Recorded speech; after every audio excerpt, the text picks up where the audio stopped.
Olá, amigas e amigos que curtem o nosso Cena Legislativa, nas redes sociais, da TV Câmara Fortaleza. Estamos aqui iniciando mais um programa de impacto, de repercussão na arena legislativa.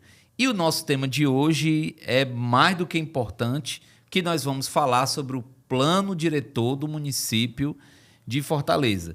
E, claro, não teria ninguém mais indicado para falar sobre isso que o presidente da comissão que trata sobre o plano na Câmara Municipal, o vereador Benigno Júnior, que eu aproveito para agradecer a presença. A gente sabe dos seus compromissos, do seu dia a dia, do seu atendimento às bases. Então, é muito bom saber que a comissão da Câmara Municipal e o presidente que representa a comissão está falando com a imprensa. Quando a gente fala com a imprensa, a gente fala também com a sociedade, informa sobre o plano diretor. Então, já quero iniciar agradecendo, vereador.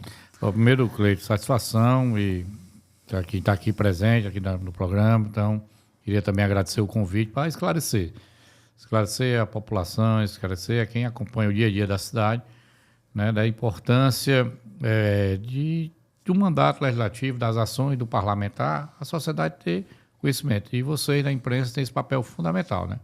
Especificamente aqui numa pauta que vamos tratar agora nesse nosso bate-papo, do Plano Diretor de Fortaleza, né? Um texto que foi aprovado em 2009, na então gestão da prefeita Luiziane Lins. E, segundo a Lei Federal do Estatuto da Cidade, esse plano prevê uma revisão de 10 anos, né? Cada 10 anos a revisão. Então, que era para ter acontecido, 9 mais 10, 2019, né? Isso. Chegou aí gestão prefeito Roberto Cláudio. Chegou ainda a ser tratado, ser formada uma comissão, mas como foi já no segundo semestre de 2019, e todos nós sabemos, no início de 2020, nós tivemos né, a pandemia, né? Então, a pandemia, ela não teve como... Foi um momento que a gente viveu, né? Isso. E vai ficar marcado na história para contarmos para os nossos netos, né? Para as pessoas nesse momento que nós passamos. E devido o plano diretor, assim, o plano diretor participativo, a consulta à sociedade, a consulta aos moradores da cidade. Então, como seria complicado juntar pessoas que têm uma dificuldade de acesso à internet para participar de um momento tão importante desse para a cidade, de forma à distância, né? O próprio Ministério Público recomendou ao município, né, que há um acompanhamento da Judiciária através do Ministério Público, através da Defensoria, também envolve magistratura, que esse plano devia ter suspenso essa revisão. Sim. Então, por isso que ela não aconteceu no seu prazo previsto.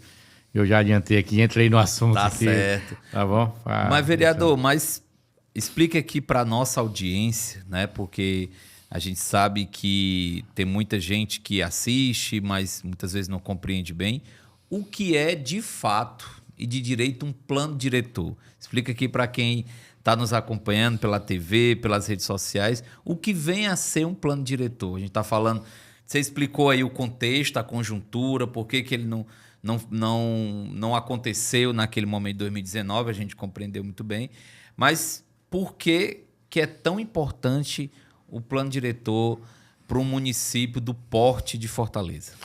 Cleito, o plano diretor ele faz justamente o ordenamento da cidade, né? Onde a cidade vai se expandir, mas de uma forma ordenada, né? De uma forma da bandeira da sustentabilidade. Hoje a gente discute muito, né? Um mundo sustentável, um país sustentável, uma cidade com qualidade de vida para a população. E o plano diretor ele norteia essas ações. Ele diz que onde que deve a cidade na sua área de parte de indústria deve se localizar, onde é que eu não imagine o impacto de uma transportadora eu colocar dentro de uma área urbana, né? Então, um determinado tipo de empresa, né?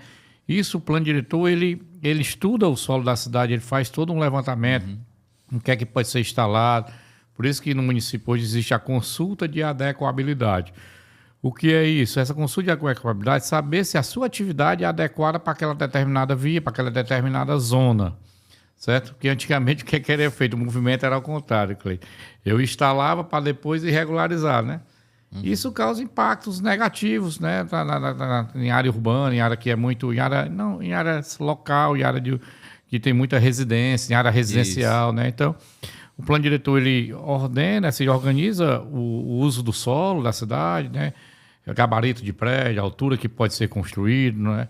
Também ele está por parte dessa premissa do plano diretor, a forma sustentável e também por que ela é participativa? Porque a moradora, já eu mando aqui um abraço para o Mano lá no Bom Jardim, e também ele sabe que no Bom Jardim o que é a cidade está, o que o poder público tem que investir lá, se é na parte de infraestrutura, se lá os moradores da determinada lá no Caça e Pesca, né? Eu já falo com o meu amigo Ananias, que está lá lutando pelo seu bem da comunidade, uma luta grande para a urbanização ali da Rua Jamaica, a Rua Humaitá, a Rua Itapuã, que vivia com constante alagamento. Então, ele escuta a cidade nesse sentido. Talvez você, como prefeito da cidade, ele vai ver, eu quero fazer uma areninha em cada bairro, ou então areninha em determinado, mas talvez a necessidade daquele bairro, daquela localidade, é um posto de saúde, é uma creche, né? Sim. Então, ele vai escutar isso aí. Por isso que foi feito algumas escutas, né, no processo que iniciou. Aí eu volto lá, eu vou voltar um pouquinho aqui em 2020, sim, que teve a suspensão por causa da pandemia, da tramitação, né? Aí o prefeito Sarto, já na sua gestão, ele retoma a discussão da revisão.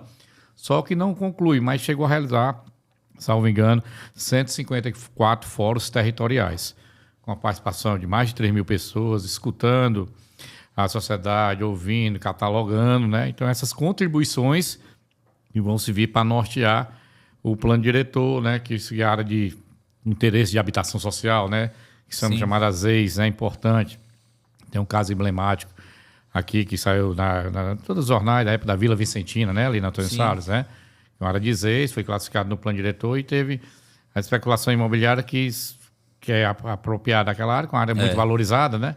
Uma área ali no coração da aldeota, né? Antônio Salles, e houve uma luta daquela comunidade, uma luta envolvendo ali, foi mantido a Vila Vicentina como área de EIs. Então, são essa calibragem que a gente vai ter que fazer, esse papel, e o município vai estar construindo esse plano participativo, né, com fóruns territoriais, aproveitar essa contribuição para a gente discutir a cidade. Mas respondendo a sua pergunta agora, depois disso, é promover um crescimento ordenado, sustentável, em relação à cidade, do uso e ocupação do solo. E, vereador, como é que está hoje esse debate, né? Assim, você fez o retrospecto, né? Qual é o passo a passo, por exemplo, para quem está nos acompanhando e deseja participar, né? Já que a gente está falando de um plano participativo. Como é que faz para acompanhar essa discussão e como é que ela está hoje? Quais são os próximos passos dessa comissão? Vamos lá. Fortaleza, ela na nova configuração, já na gestão do prefeito Roberto Cláudio, através do Fórum 2040, foi feito um reestudo que Fortaleza teria que ter 12 regionais, que era que comportava, né? Isso. O prefeito de Uraci, nos inícios dos anos 90, cria 6 regionais para descentralizar a cidade. A prefeita Luiziane cria a regional do centro, fazendo 7 regionais na sua gestão de 2004 até 2012. E o prefeito Roberto Cláudio, através desse estudo Fórum 2040, cria as 5 regionais, aprova por lei na Câmara, né? Eu estava na Câmara Municipal, estava na Câmara de Vereador, aprovei essa lei, mas não foi implantada. Ele não conseguiu implantar devido à pandemia. Isso. Era meio sem lógica eu ter uma lei e implantar, né? Onde todo mundo para recolher, as pessoas ficarem em casa, como é que eu vou abrir novas prédios? Não tinha como, né?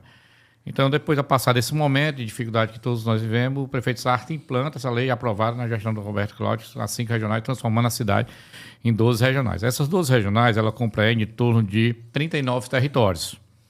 39 territórios, né? O território, claro, você abrange mais de um bairro, certo? E foi feito esses fóruns de discussão nos 39 territórios, que foi 154 discussões, fórum de discussões.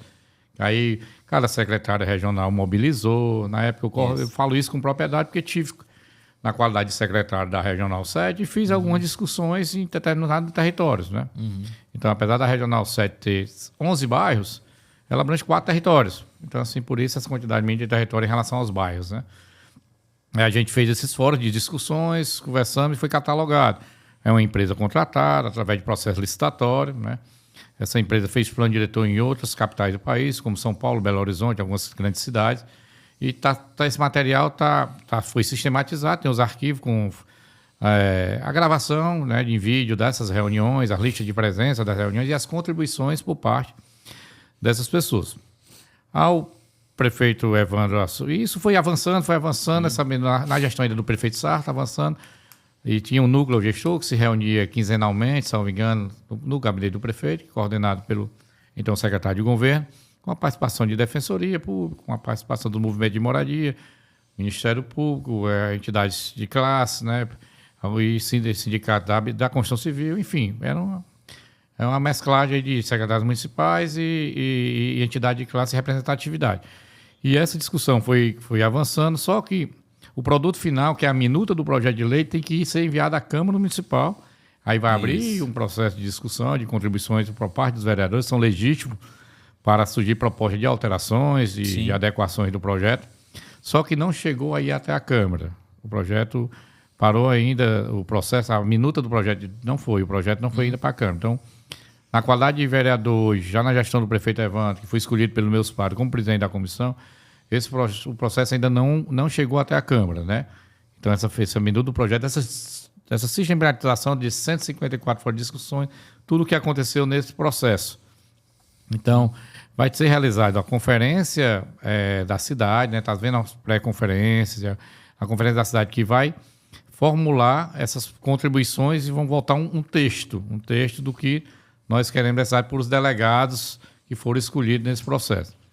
Quando assumimos, né, e falei para o prefeito Evandro, eu achava que até por respeito a essa sociedade, por respeito a esses 154 fóruns que aconteceram, essas contribuições das pessoas, seria interessante ele aproveitar esse material que foi catalogado, que foi feito escuta. Digo isso porque, com propriedade, porque participei do processo, né, de essas discussões. Então, receber, não iniciar, começar a zerar porque estava lá, não foi na gestão do prefeito anterior, em outro projeto, esse projeto é oposição àquele, mas a gente tem que saber separar o que é que pode ser aproveitado, das boas ideias, o que foi. Então, processo legítimo que aconteceu, então, dessa ideia, e está sendo discutido. Falei com o secretário de Urbanismo e Meio Ambiente da gestão do prefeito Evandro, secretário João Vicente, também com o secretário de Governo, Júnior Castro, que vai coordenar a parte do município em relação ao que tudo que já foi feito e catalogado, né? Já teve a primeira reunião nesse novo núcleo gestor, claro, não mudando todos os atores, mudando os atores da gestão atual. Né? O Ministério Público continua com seu representante, a Defensoria Pública continua com seus representantes, as entidades de classe com seus representantes, os movimentos de moradia com seus representantes, mas a gestão foi que devia ter mudança, claro, natural mudar os seus membros do núcleo gestor. Já teve a primeira reunião e agora no mês de abril, final de abril, e vai ter uma reunião agora no mês de maio, já que já está retomando as discussões. Então, o secretário Júnior também tem que se apropriar do que é o processo, que ele vai conduzir, né, essas discussões.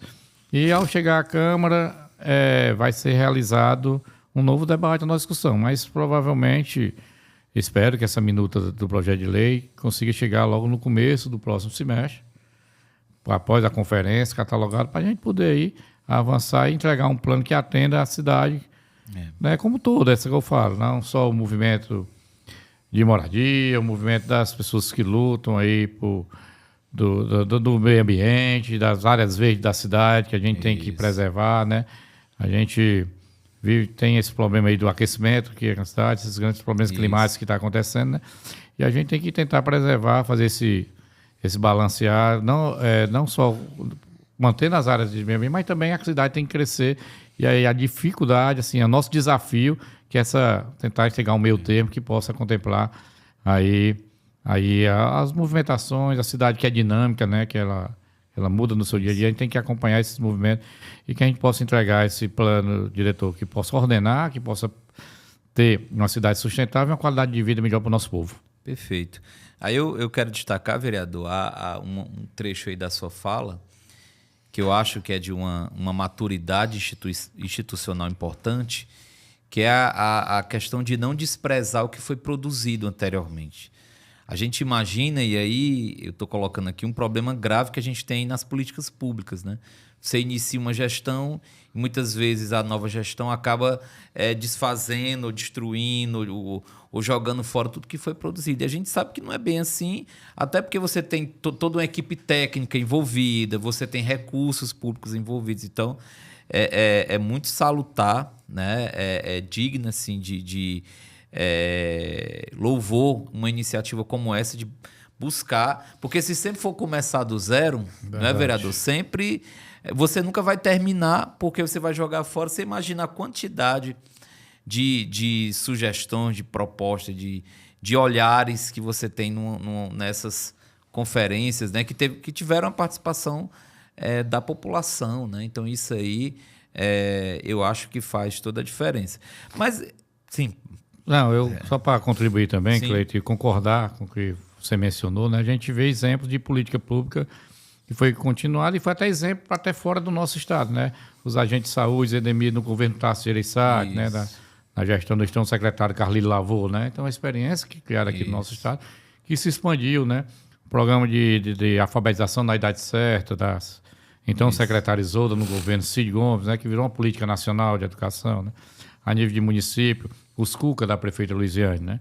Uma prefeita com uma ideia consolidada. Você viu que ela entregou apenas o Cuca da Regional 1, que é ali o Cuca, onde era o antigo clube de regatas, né?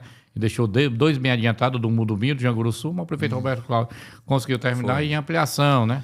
Então, a política de educação já da escola em tempo integral, né? Fortaleza não tinha escola a nível de município tempo integral. O prefeito Roberto chegou e como você fala, né? Essa política pública, ela passa a ser uma política de Estado, né? Ela não passa a ser uma política de um determinado governo, né? O outro que vem tem que assumir aquilo e melhorar aquela qualidade. Então, é isso aí que você vê, essa continuidade do trabalho que foi feito. Vereador, assim, pega na sua visão como parlamentar, homem público, cidadão também, que antes de ser homem público, você é cidadão, então assim... E tendo essa visão de cidade, né? Você mencionou aí alguns bairros, né? Então, assim, você tem uma visão de cidade, né? De liderança, de associações, de comunidades. Como é que você vê, o que é que você apontaria, né? Se chegasse uma pessoa de outro estado aqui para conversar e perguntasse, né? Assim, qual é o grande desafio de Fortaleza para a próxima década? Eu sei que você mencionou aí vários, né? Assim, mas qual seria, se pudesse assim elencar, pelo menos os 3 grandes desafios que a gente poderia mencionar, que provavelmente estarão presentes aí na elaboração desse plano diretor? A gente tem um problema muito de moradia popular, né? A gente já há um déficit em Fortaleza, né? Muitas áreas ocupadas, principalmente áreas institucionais, áreas verdes, né? E áreas até de particulares, né? Você vê quantos de ver terreno que é privado, mas foi feito de ocupação. Então, esses déficits de moradia, né? Esse desafio que a gente tem para a nossa cidade, para que não aumente mais ainda a quantidade de se trabalhar com aluguel social. Não, acho que todo mundo tem direito à sua casa, né? Isso. A requalificação urbana, infraestrutura. Você chegar numa comunidade e ver ali a rua de lama, a rua com capim, mato no meio, você passar esgoto correndo a céu aberto, né? Então, isso eu acho que também é um déficit que nós temos com nossos irmãos, né, aqui fortalezenses, com a nossa população de Fortaleza. Eu acho que a infraestrutura, eu acho que moradia e ampliar, aí eu também acho, as políticas de juventude e capacitação profissional para inserir no mercado de trabalho. A gente tem hoje, né, os Cucas têm um papel fundamental, né? Mas é um equipamento que queira ou que não queira, ele gera muito investimento, mas também tem que ter a área que vou estar descoberta em relação, não vai ter um Cuca perto da minha casa. Então tem que ter alguns equipamentos pequenos, né? Para que possa pegar essa juventude e trazer, né? Fazer essa busca ativa na base e tentar trazer para esses equipamentos de juventude. Então acho que a política de juventude é importante. Também a área da habitação do nosso povo, infraestrutura e o turismo, né? Eu acho que a gente tem que incrementar aí, Cleiton, o turismo. Eu fui secretário ali da região da Praia do Futuro e falei para o prefeito Evandro de a gente pensar um projeto para a Praia do Futuro. A Praia do Futuro, ela foi urbanizada ainda na gestão Cambraia. aquele calçadão, aquele calçamento daquelas vezes. Sim. Você é mais novo que eu, mas quando eu ia para a Praia do Futuro, os carros atolavam para chegar até uma barraca, porque era só areia, frouxo, era comum quem pastorava o carro tirar seu carro do atoleiro, porque não chegava até a barraca. Então o prefeito Cambrai, né, dos anos 90, conseguiu fazer aquela requalificação. Eu disse, prefeito Evandro, nós temos que pensar a Praia do Futuro como um projeto macro para a cidade, uma área que recebe muito turista. Isso. Quem vem, o fortalezense usa a Praia do Futuro para tomar banho. Quem fica na beira-mar é aquele turismo mais de negócio que vem aqui fazer uma ação de banho. Mas quem vem para ficar na cidade usa a Praia do Futuro, vai para outros locais, né? E nós temos que segurar esse turista aqui, requalificando a Praia do Futuro. Não pensar a Praia do Futuro como coxa de retalho. O que tem sido feito na Praia do Futuro são pedaços de projetos. Você pega lá, eu cheguei a fazer um estudo lá, iluminação, luminária da época do doutor Juraci, da época da prefeita Luziane. Não tem um projeto de iluminação pensado para a Praia do Futuro. Vai fazer na range, vai fazendo coxa de retalho. O prefeito Roberto Cláudio ainda fez uns bolsões de estacionamento, que deu uma melhoria ali do local. Mas a gente pensar a Praia do Futuro, ali a gente recebe os cabos de internet que vão para toda a América do Sul. Por que não os grandes centros de capacitação, de startup, essa juventude que está ali naquela região populosa do Vicente Pison, do Castelo Encantado, da Praia do Futuro, fazer um local para eles pensarem, esses jovens pensarem, envolver eles dentro desse processo, né? Porque você vê o Porto Digital no Recife, né? Mudou aquela área antiga portuária ali do centro de Recife, né? Então você pensar isso para a Praia do Futuro, você pegar aquelas massoterapeutas, aquele pessoal que tem ali na praia, os ambulantes, tá, fazer uma qualificação com eles, que os turistas se sintam bem e ir para a Praia do Futuro, né? Então, um local que a gente tem que adensar, né? Hoje você vê muitas áreas de vazios que servem para depósito de lixo, né? Que hoje você tem que dar incentivo para que a gente ocupe aquelas áreas. Os hotéis estão saindo da beira-mar. Você vê vários hotéis já foram demolidos, né? Estão ocupando com residências, né? Então, o que é que adianta eu ter a cidade turística com Fortaleza e eu não ter leito para hospedar essas pessoas? Então, nós temos que incentivar ali naquela região e quebrar algumas coisas, índices ali, melhorar, ver a questão também de incentivo, seja no ISS, seja na capacidade. Então, assim, são coisas que eu falei para o Evandro, Praia do Futuro, eu acho que você tem como deixar uma marca na sua gestão. É uma área que precisa dessa requalificação, precisa ali a gente gerar oportunidade. Pra você ter ideia, Cleito, o PIB da Praia do Futuro é menor do que o do Pirambu. O PIB da Praia do Futuro é menor do que o Pirambu, porque não tem equipamentos, o PIB ele é avaliado por equipamentos de saúde e educação, e lá não tem. Entendeu? Uma área daquela, grande, muitas residências surgindo ali, né? Vários espaços, e você não tem. Uma área teoricamente rica da cidade e tem um PIB menor do que capacitação de que o Pirambu, onde as barracas de praia, eles pregam em torno de 5 mil pessoas na estação formais, empregos formais, né? E aquela mão de obra é todas dali perto do entorno, né? Então, por que a gente segurar aquele pessoal, dar requalificar ali, uma capacitação profissional ali mesmo? Eu disse, Evandro, não adianta, prefeito, a gente levar esse pessoal lá para o sistema, lá para o Sesc, para o centro, lá para Parangaba, para o centro. Não, vamos fazer ali, pega a Praça 31 de Março do meu tempo, hoje Dom Helder, né?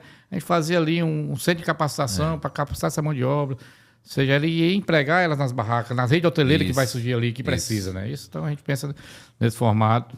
Então, isso aí eu acho que o turismo, respondendo a sua pergunta, a habitação, parte de infraestrutura, que a gente pensar a Fortaleza aqui, seria, assim, eu acho que o maior desafio à juventude.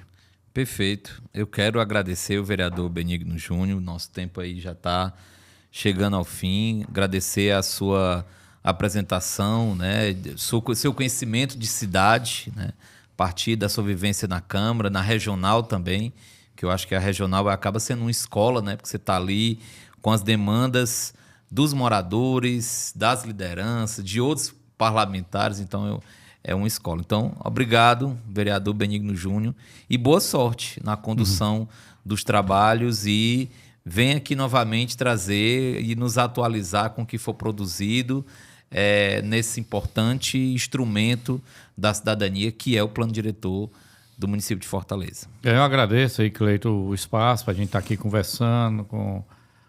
quem acompanha o dia a dia da cidade é importante, né, que a população veja que, como eu falei, o parlamentar, a cidade que muda do seu dia a dia, a cidade é um organismo vivo, né, ela tem, talvez o que foi bom para Fortaleza há 5 anos atrás, talvez hoje seja outra realidade, né? E isso a gente tem esse desafio de acompanhar, mas agradeço aqui em nome dos meus pares também que fazem a comissão, a gente espera aqui as contribuições da sociedade civil organizada, dos movimentos, enfim, para a gente dialogar e tentar entregar para Fortaleza, né, um plano diretor que venha aos anseios da realidade atual, que possa planejar uma cidade mais sustentável, com mais oportunidade e mais qualidade de vida para o nosso povo. Muito obrigado pelo espaço. É isso. Esse foi o nosso Cena Legislativo de hoje. Vejo vocês no nosso próximo programa.